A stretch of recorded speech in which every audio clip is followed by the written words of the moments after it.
এত কষ্ট করেও পেঁপে গাছটা বাবা বাঁচাতে পারলো না। সেই দিনকার তোমাদের একটা ছোট ভিডিওর মাধ্যমে শেয়ার করেছিলাম, গাছটা ভেঙে পড়েছিল।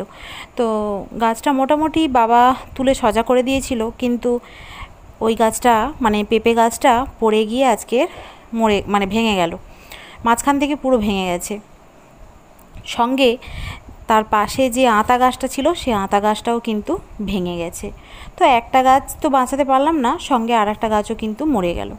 যাই হোক, যে কটা পেঁপে ছিল মোটামুটি আমি আর বাবা মিলে প্রত্যেকটা পেঁপে কিন্তু গুঁড়িয়ে নিয়েছি। আর ছোট বড় সব রকম পেঁপে আছে, এগুলো আরও বড় হতো, তবে যেহেতু গাছটা ভেঙে পড়েছে কি করা যাবে, অনেক ধরনের তরকারি, ডাল, চচ্চড়ি ছোট পেঁপেগুলো খাওয়া হয়ে যাবে। আর আজকের এই বড় পেঁপেটা রান্না করব। আজকে শনিবার, বাবা বাজার থেকে সকালবেলা গিয়ে একটু চিকেন কিনে এনেছে, তো ভাবছি আজকের পেঁপে দিয়ে চিকেন রান্না করব। এই বড় পেঁপেটা এটাও কিন্তু আরও অনেক বড় হতো। এই পেঁপে গাছটা মানে খুব ভালো একটা লক্ষ্মীমন্ত পেঁপে গাছ ছিল। যাই হোক, পড়ে গেছে, আর কি কষ্ট পেলে কি হবে। তো মোটামুটি আমি এই আধা পেঁপেটাই মাংসতে দেব, কারণ আলু তো দিতেই হবে, না দিলে কেউ খাবে না। তো সেই জন্য আর কি এই পেঁপেটা আমি অল্প করে কেটে নিলাম। এই পেঁপেটা দেব, এই যে কেটে নিয়েছি বড় বড় করে। আর এর মধ্যে যেহেতু আলু দেব, সেই জন্য আর বেশি পেঁপে দিলাম না। তো এই পেঁপেগুলো দিয়েই আজকে চিকেন রান্না হবে। এই যে আলু পেঁপে সব কেটে ধুয়ে নিয়েছি, আর সঙ্গে নিয়েছি চিকেন। যাই হোক, আজকের পেঁপে দিয়ে আলু দিয়ে চিকেন বানাবো। চলো রেসিপিটা তোমাদের সঙ্গে শেয়ার করি। অবশ্যই তোমরা ভিডিওটা প্রথম থেকে শেষ অবধি দেখতে থাকো।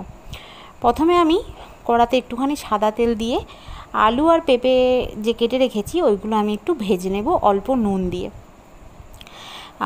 এগুলো পেঁপে দিলে চিকেন মাটন সব কিছুই কিন্তু খুব তাড়াতাড়ি সেদ্ধ হয়। মাংসতে পেঁপে দিলে মাংসটা খুব তাড়াতাড়ি সেদ্ধ হয়ে যায়। তো অল্প পরিমাণে আমি নুন দিয়ে এটাকে আলু আর পেঁপেটাকে অর্ধেক ভেজে নিচ্ছি। আর তার মধ্যে আমি একটুখানি মশলা রেডি করে নেব। অনেকটা পরিমাণে রসুন আর অল্প পরিমাণে আদা নিয়েছি। চিকেন বানাতে গেলে রসুনের পরিমাণটা একটু বেশিই লাগে, তো সেই জন্য রসুনের পরিমাণটা একটু বেশি দিয়েছি। তো যাই হোক, এদিকে কিন্তু আমার আলু আর পেঁপেটা ভাজা হয়ে গেছে, আমি তুলে নিয়ে রেখে দিলাম। অন্য একটা কড়াতে পরিমাণ মতো সর্ষে তেল দিয়ে অল্প একটু চিনি দিলাম, আর দিয়ে দিলাম গোটা গরম মশলা, এলাচ, লবঙ্গ, দারুচিনি, গোটা গোলমরিচ দিয়ে তারপরে দিয়ে দিচ্ছি অনেকটা পরিমাণে পেঁয়াজ। পেঁয়াজটা ভালোভাবে ভাজা হয়ে এলে এর মধ্যে আমি যা যা উপকরণ লাগে সেইগুলো তুলে দিচ্ছি। যেমন টমেটো দিয়ে দিলাম। টমেটো দিয়ে আমি ভালো করে এটাকে ভাজবো, যাতে টমেটোটা তাড়াতাড়ি গলে যায়।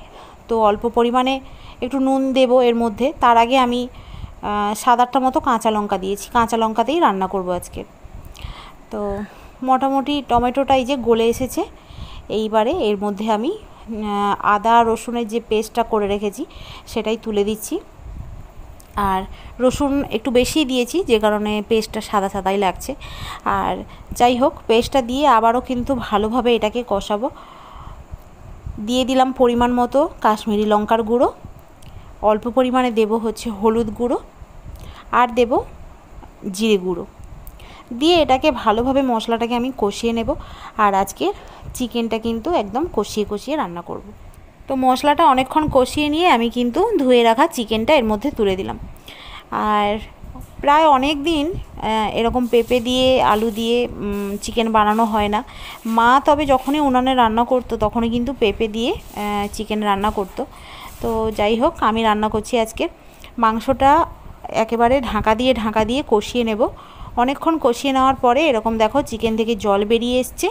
তো এই পর্যায়ে কিন্তু আমি ভেজে রাখা পেঁপে আর ভেজে রাখা আলু সেটা কিন্তু এর মধ্যে দিয়ে দেব। দিয়ে খুব ভালো করে আবারও কিন্তু ঢাকা দিয়ে আমি কষাবো। আর এই মাংসটা একটু ঝাল ঝাল হবে, কারণ অনেক লঙ্কার পরিমাণটা আমি অনেকটাই দিয়েছি, কাঁচা লঙ্কাগুলো কিন্তু খুবই ঝাল। তো এইবারে এর মধ্যে আমি দিয়ে দিচ্ছি গরম মশলার গুঁড়ো। গরম মশলার গুঁড়ো দিয়ে আরও ভালোভাবে আমি কিন্তু এটাকে কষিয়ে নেব।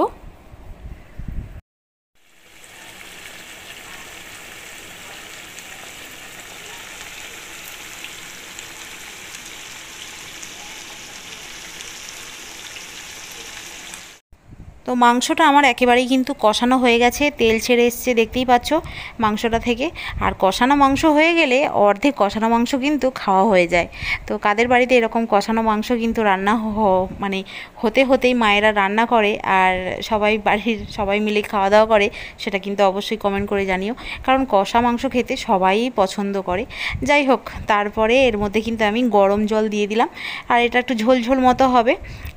তো গরম জলই দিয়েছি আমি, আর সঙ্গে দিয়ে দিলাম আরও 3টে কাঁচা লঙ্কা।